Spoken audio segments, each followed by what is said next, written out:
Good morning. Myself Vanita JC, lecturer in Civil Engineering Department, Government Polytechnic, Nagmangla. Department of Collegiate and Technical Education has introduced the LMS program for Polytechnic students. As per the LMS program, today I am going to give lecture on shoring and strutting and dewatering. So, concept comes under construction technology course for sub-course code 15C34T for civil engineering students. So before, in previous class, we shall discuss the black cotton soil. We recall the black cotton. We shall recall black cotton soil and foundation in black cotton soil and under-reamed piles. So black cotton soil is a heavy clay soil and varying from clay to loam. Black cotton soil does not take higher load. It is generally light to dark grey in color. It is most important characteristics of soil is when dry it shrinks and is hard like stones and has very high bearing capacity. Due to its expansive characteristics, it increases the volume to the extent of 20 to 30% of its original volume and exert pressure, the pressure in upward pressure. The upward pressure exerted becomes so high that it tends to lift the foundation upwards. The upward pressure causes cracks in the wall above. Cracks are narrow at bottom and all wider as they up down, that is go up. Crack developed as 20 cm and may extend to 2 to 4 meter depth. As this soil avoid in constructions, load bearing capacity of black cotton soil very less. One is causing a various types of foundation failures like punching failure and generally shear failure. Under-reamed files. Before going to under-reamed files, so we discussed to avoid the considerable effect of season moisture change in expansive soil such as black cotton soil. To reach hard strata to take foundations below core level, the found useful for factory buildings and machinery foundations. The files are used under situations where the vibrations and noise caused during construction of file are to be avoided. And under-reamed files. Under-reamed files are required to be taken down to the certain depth because some reasons to avoid the undesirable effect to the season moisture change in expansive soil. And under-reamed files, so the bulb or under-reamed are formed by under-reamed tools.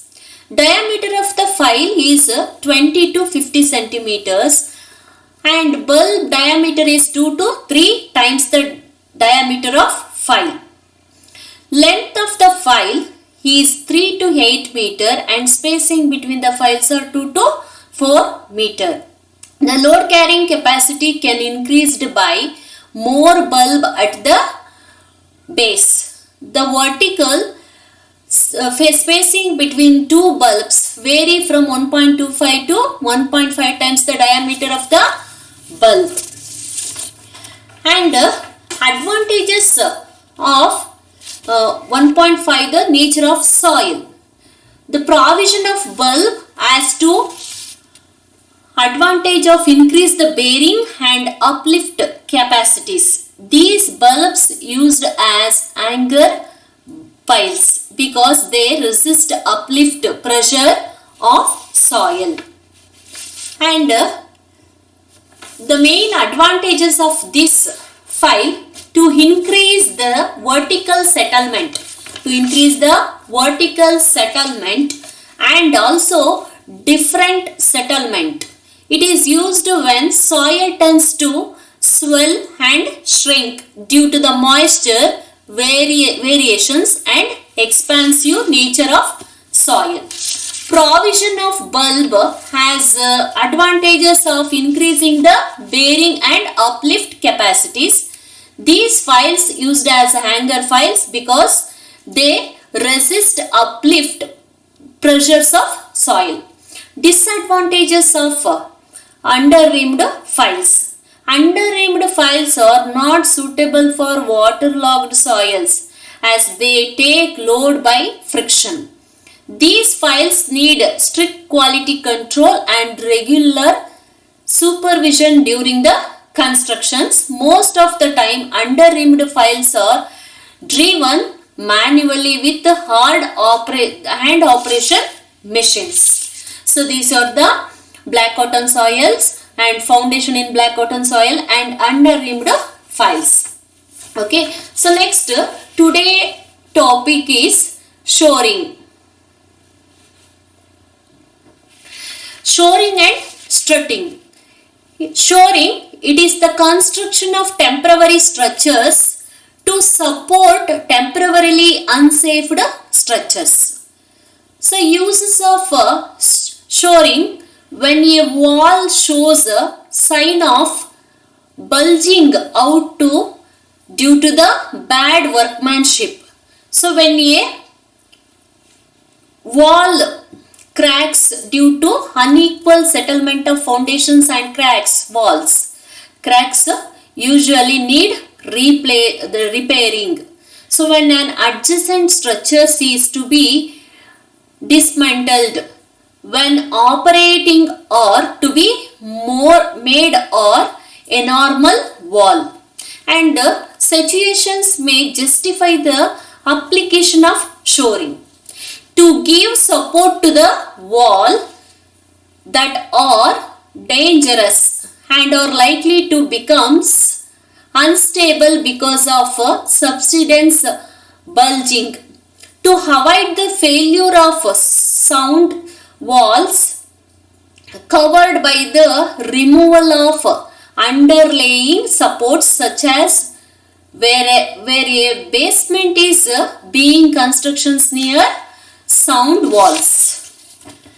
And during constructions, that is demolition works, to give support to the adjacent buildings or structures, to support the upper part of the wall during the formations of a large opening in the lower sections of walls, to give the support to a floor or roof, that is enable a support wall to the removing and replacing by a beam. So these are the necessities of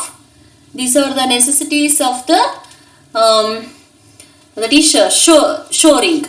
And shorings are basically classified into three types: one, ranking shoring, flying shoring, and dead shoring. Okay, so next is the strutting. A horizontal support for the boundary shore during excavation, also as horizontal shore. So figure shows that is a temporary arrangement for the shoring and strutting. The horizontal to support the vertical wall by using horizontal supports, it is called strutting, and vertical support, it is called as a shoring. And the next difference between the shoring and strutting. So it is a temporary construction of the support temporarily unshaped structures. Strutting is used to give temporary support to the side of the trench. It is a lateral support to the wall vertically. It is a horizontal support given to side of the trenches. So this is the difference between shoring and strutting. And necessity of shoring and strutting. So necessity of shoring and strutting. Easy of concreting or masonry in foundations. And to protect concrete or masonry from the effect of water, we need provide the next is the that is necessity of shoring and strutting in foundations. Excavation is near the proper line, shoring should be provided. That is timbering and shoring is needed for depth of trench is more than 2 meter, and timbering should be restored for ground level for the sand and marshy soil, and polishing boards are installed against the sides of trench for clay nature soil. And dewatering. So dewatering, it is the process to remove the groundwater or surface water from the construction site.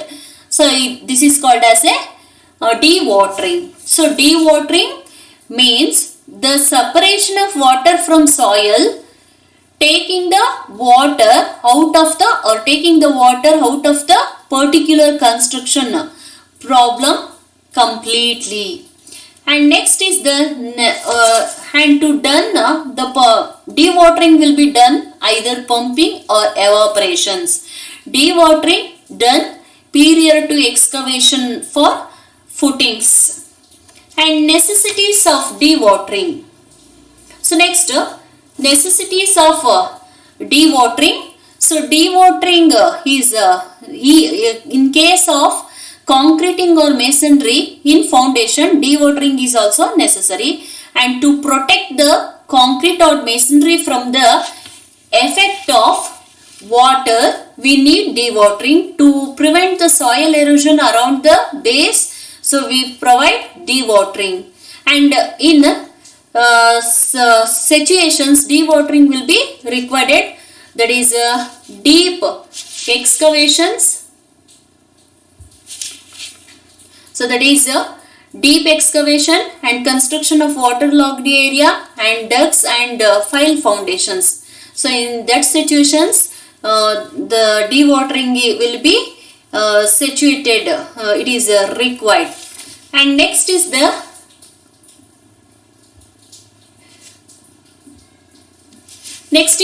method of dewatering. So dewatering methods. So first one is, that is pumping is one of the method for dewatering, and sump and ditches and wall point, deep well, vacuum, grotting, freezing and electroosmosis. So these are the different methods of dewatering. Okay. So next, in grotting, in this process, several holes are made in the ground. The concrete grout is preferably that is inserted into each of 3 holes, and cement grout freezing in stones, cracks or clay cavities makes the stone or clay watertight and monolithically. So this is the method of grouting. And next, that is pump and ditches. In case of pumping, it is one of the method to dewatering the water by pumping the by providing the trenches and pumping the water by using centrifugal pump. In sump and ditches, most economical method for installing and maintenance, and can be applied for most soil and rock conditions, and most appropriate, that is most it is suitable where that is boulders and massive, that is obstructions are meet with the ground. So these are the sump and that is ditches. So this method is most economical and for installing and maintenance, and it can be applied for most that is soil and rock conditions, most of the soil rock conditions, and most appropriate where boulders and massive, that is obstructions, are meet within the ground. And next is the deep well method. So in this method, dewatering is more suitable when ditching operations in lower than the water table. And the presence in the water present in the soil, the method is useful when the groundwater level need to be lower further. And next is the freezing. In this method of dewatering, a wall of freezing clay is made by freezing the moisture soil of the air where the excavation is to be carried out. And next is that is well point systems. So well point system consisting of a number of well point spaced along a trench or around an excavation site, and all concerned to a common headers which is attached to one or more well point pumps. Well point systems are most suitable in shallow aquifer where the water level need to be lower no more than 15 or 20 feet due to the vacuum limitations of pump excavation, that are deeper well required, that is multiple stages of well point system. And next is the vacuum dewatering pump. So vacuum dewatering pump is used to suck the air bubbles they may have that is trapped during the laying of concrete. And electroosmosis, this is established method of dewatering fine soil sedimentation and sludges. So these are the method of dewatering. Okay, next is that is application level questions. Explain in brief the process of dewatering during excavations, and distinguish between the shoring and strutting in foundation. Under which circumstance the shoring is necessary. So these are the applications level questions. And